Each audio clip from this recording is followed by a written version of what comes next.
It's always very fun to watch. But like I was saying, man, in dynamic engage tools, now with the Franco, we saw Boloyski just absolutely shut down teams single-handedly with this pick, and Vin was able to do so, I believe, at the end of Season 9, yeah, right? To ensure a very swift and dominant victory over Onic. So this is a bit poetic as always, but now look at the laning here. Keyboy already making sure that Skylar does not have all the room available to try and make his move. I'm actually quite excited to see Vin on the Franco, right? This was the Franco that was respected all throughout MST by all the big teams. But Keyboy here seems to have a little bit more to work with in terms of that pressure, because Vin has to rely on the Iron Hook in the early stage of the game until they reach that level 4.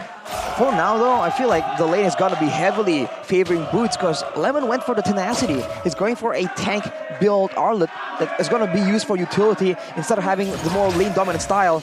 Iron Hook does land, though. That's a Purify forced out. As Albert just makes a quick hello there in the gold lane. And I think he needs to, right? I think Lemon needs to be more of a frontliner in that situation, especially we can see here Skylar going to be very, you know, squishy. Vin, not the best roamer to absorb all the damage. But as you can see here, Albert, everyone else going on to Keyboy. Oh, the Iron Hook brings him back. Skylar. No, it's Albert who picks up first blood in game number 3. Already utilizing this winning matchup.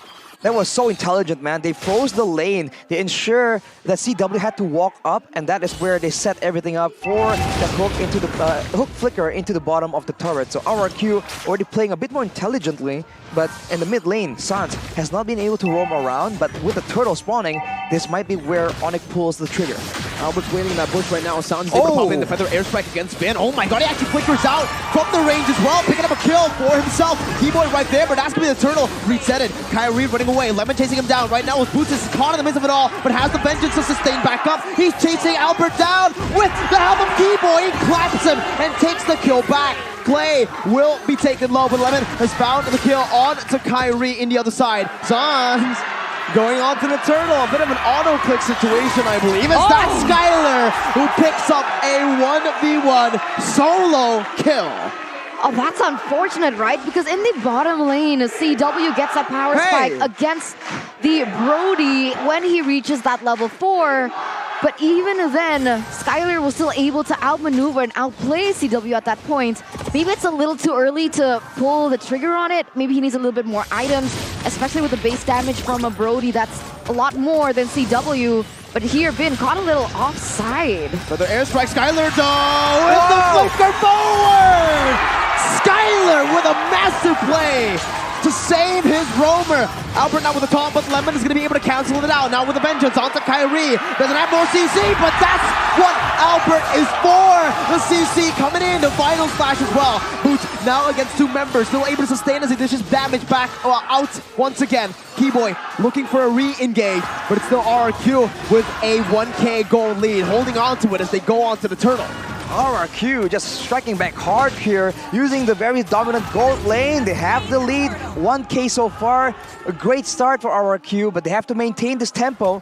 And so far though, for Onic, the only 2 kills in the hand of the roamer. That is not ideal. And Sans, you can see, has been kept at bay by the wave clear and the threat of the Franco from the side of RRQ. So this pick from Vin is already showing so much dividends for the early game potential of RRQ. Oh, he's actually going to be able to help Skylar get that as well, realizing that Keyboy was in the bush waiting for a moment to strike onto Skylar.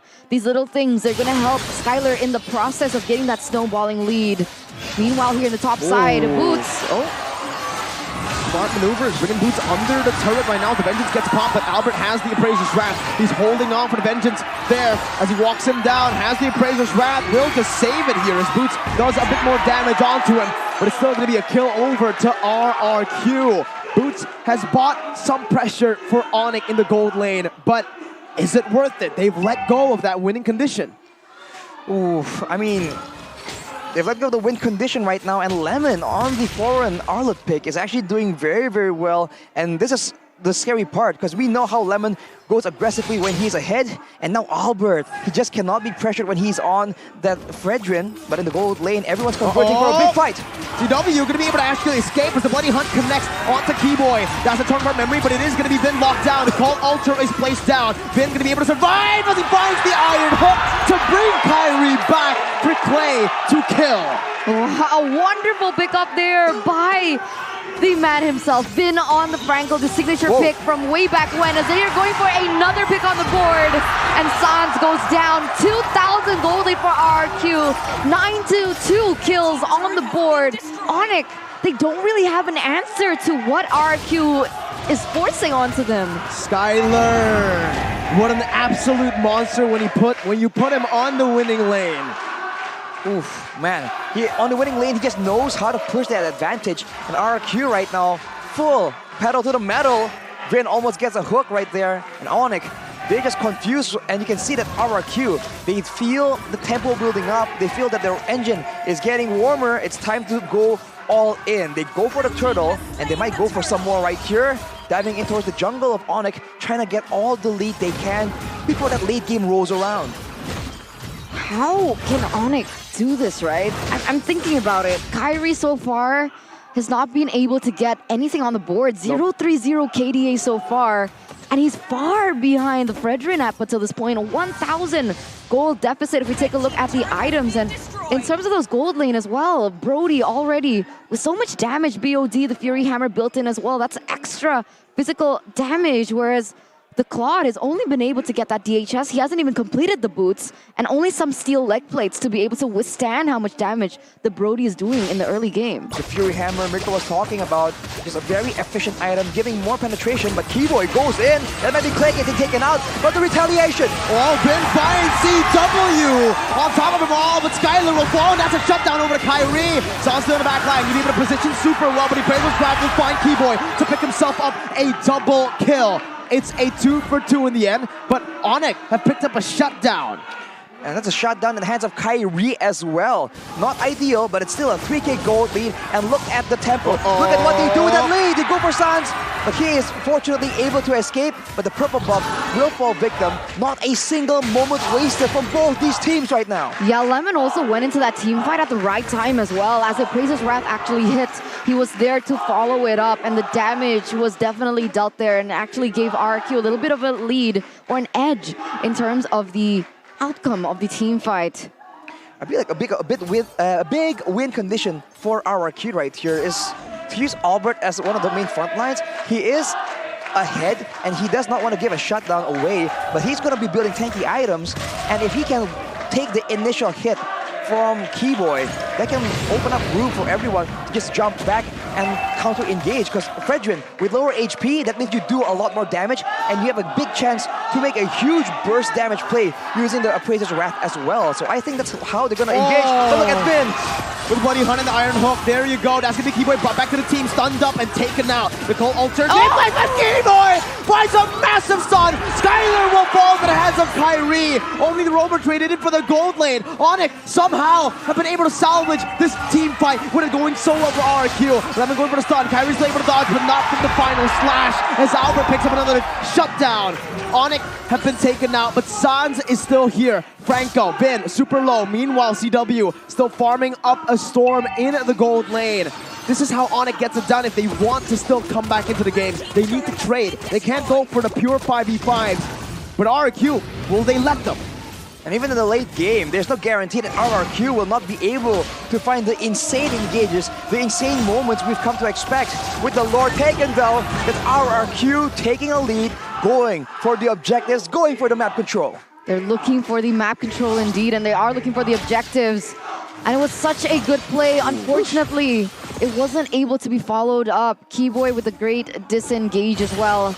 But RQ now, they're going to push up the tempo here in the mid side. They're trying to push in that lane as fast as possible. And the issue is, Kyrie's on Lancelot, and the Lancelot, honestly, is not as mobile as something like the Hayabusa. You can't get away with as much as you can if you were on the Lancelot. And you can see that actually happening here. Kyrie already taken down 4 times taken down right before a Lord take, and RRQ just reaping all the benefits. CW only able to grasp at straws here, trying to look in for the counter setup, right? Counter plays, looking in for more towers on the board, but in the grand scheme of things, if RRQ can still capitalize over the snowballing that they have, it might be GG for Onic. RRQ, though, you can see that Skylar is respecting building a bit more defensive items, and I feel like he needs to start approaching the fights from behind, right? If he's already participating, it opens him up to being punished by Kyrie, by Suns. But if he takes his time and actually just outputs the damage and becomes this very elusive, very hard to catch marksman that does a lot of damage from far away, that might be what RRQ needs as they make a play for the rest of the turrets here, ensuring that Onic is going to be locked inside their base, unless Vin makes a play happen here. Oof, trying to predict the dashes coming from Kyrie. That would have been crazy if he actually was able to read it out there, but Onic are still able to disengage here. But honestly, looking at it, RQ, 5,000 gold lead Eterna. 1-1. CW needs 1, I think, to be able to dish out the damage. I mean, Skylar already is in a lot of items already, I think. Oh, but wait a minute, what? Oh, final splash also onto Kyrie, but Boots still has the vengeance. Will be able to act as the front line right now as Lemon's going to be chunked quite low. Now the edge strike comes down, but Lemon's going to be able to dive into the back line with the stun and the vengeance. Called Alter placed down, facilitating that dive. Kyrie to be caught in the mix. Now going to be taken down by Skylar as he's able to find that last basic attack. Bin is looking for the iron hook. Sans zoning or staying away from the position. Vin almost just getting that cheeky little hook onto Boots as they're waiting for the minion waves to crash into the base turret. Albert, what is going on right here? He's standing in the front as Boots goes in.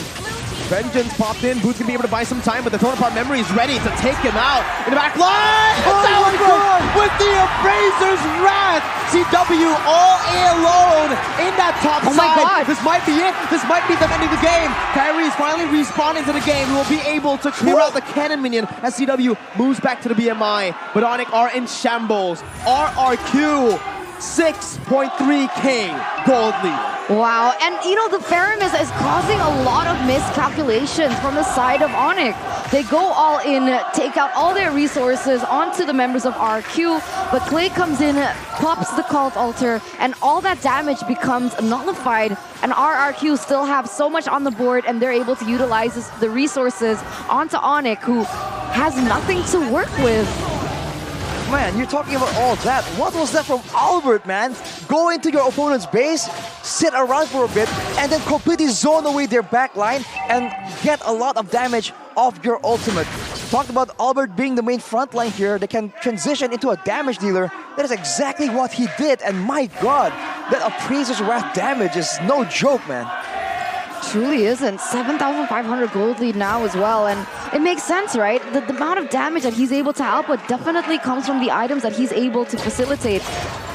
He's just gotten so many shutdowns that he's so ahead at this point. Don't know what Onic can do, as it looks like RRQ, they're knocking onto the base! Kyrie gonna be locked down right now. Stunned up, but look at the iron hook! It's only onto Boots. Keyboy jumps into the back line, but now the Torn Apart Memory! Keyboy 5-4! But it's all just for Onic to take the Lord down. The mini wave is still crashing in. Boots resetting, getting some HP back. The mini waves are gonna be there, but Onic will be able to clear it out. Lemon with a flicker. Not sure if he was going for it, but CW know the way he can do it in the winning. They draw to the back line, dealing a whole lot of damage. But it's going to be Kyrie, who falls to the Appraiser's Wrath. It's Albert with another. The iron hook connecting. Sans all alone, flickering out. Albert losing his immortality. Sans pops in for the airstrike to clear out the wave. But RRQ, the kingdom once again prevails. 2-1 against the likes of Onic. The win streak has been shattered. All smiles on the face of Banganasi Uduk. Two of the main coaches of RQ step down. He comes in and he's able to shatter Onyx 9-0 win streak. MPL ID, beware. Coach Bang Duk is here. He makes the appearance and just completely shuts down, ends the win streak. Man, Coach Adi taking it in full stride, but what a moment this is for RRQ. What a moment for Coach Bang Duk, man. The pressure was on him, and he has led RRQ to victory. The redemption arc of RRQ has officially begun, as they're looking to take down everyone that steps in their paths.